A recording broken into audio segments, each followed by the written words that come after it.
Audio Jungle.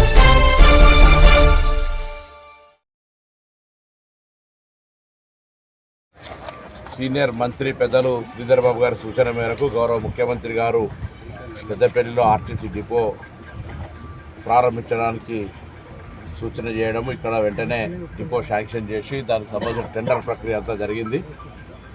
కొంత పనులు జాప్యం జరుగుతున్నప్పుడు వాస్తవంగా రవాణా శాఖకు సంబంధించినటువంటి కాంట్రాక్టర్ పనుల్లో ఎటువంటి జాప్యం జరగద్దు.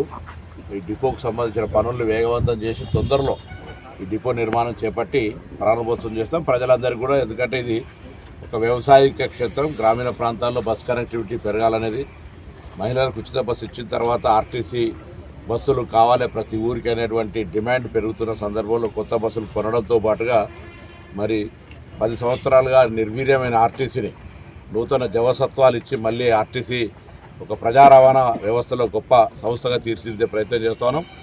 కార్మికులకు సంబంధించిన అన్ని సమస్యలను కూడా పరిష్కరించి మేము వాళ్ళు కొంత రాంగ్ అపోహలో ఉన్నట్టున్నది.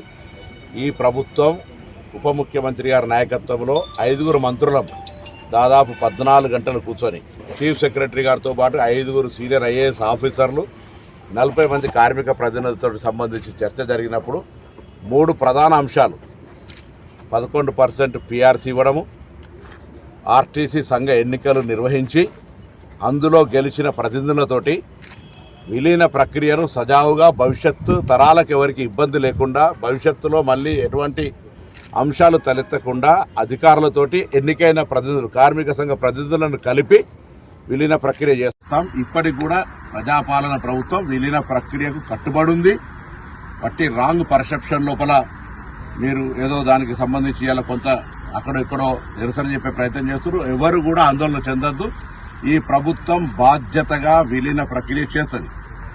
విలీన ప్రక్రియ చేసే సందర్భంలో ఇంత పెద్ద ఒక సంస్కరణ, దానికి సంబంధించి భవిష్యత్తులో ఆచరణలో లోటుపాట్లు రావద్దని అధికారులు నిర్ణయం తీసుకుంటే రేపు పొద్దున కార్మిక సంఘాలు మాకు తెలియదు ఏం జరిగిందో అని అంటారని అందరి ముందర చర్చ జరిగి పెద్ద ఎత్తున దాదాపు 10 గంటలు 14 గంటల చర్చ జరిగితే దాని తర్వాత కొంతమంది ప్రతినిధుల నాయకులకు వచ్చి మీరు ముందు ఎన్నికల వద్దు విలీనం చేయమంటే ఒక్కటిగా నిర్ణయం చేసేది కాదు. ఇది ఒక సమిష్టి ప్రభుత్వ నిర్ణయం జరిగింది. దాని ప్రకారంగా మేము ముందుకు పోతాను. త్వరలోనే ఎన్నికల ప్రక్రియ జరుగుతుంది.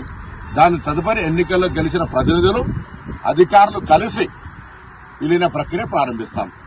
అందరినీ పక్క రాష్ట్రాల్లో జరిగిన పరిస్థితి కావచ్చు, ఇక్కడ అందులో కార్మికుల ప్రతినిధులు ఉంటారు కాబట్టి ఏకపక్ష నిర్ణయం తీసుకునే అవకాశం ఉండదు.